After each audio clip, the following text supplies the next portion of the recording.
Gelin ayağı tutulması görüyoruz. Artık söylediği kongodun, tutularak olun. Hemen oyunu toy olun. Gelin ayağı tutsun, öğünü ötsün. Sizin toy olmadı dediler.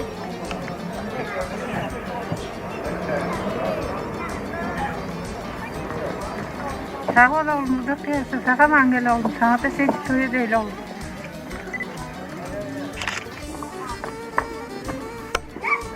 Sazanın farklı olsun, o da kıyasatırlar da. Ağzı yürümedin. Size hırmatı yürüdün. Seradan, serat hemen. Mazeret bana. Serat. Görmürüm kasta ayırsan. Aşağıdan da. Nereye dolanır usta? Kıldı mı ayağını? Ava sırayı. Hadi daha kaçırakta kalmayın. Al kayıtıda da var. Açtım. Gelirler var kayıtıda. Gelirler bak aytıdınız. Öyle koruyor da koyacak. Öyle biliyor. Seradan.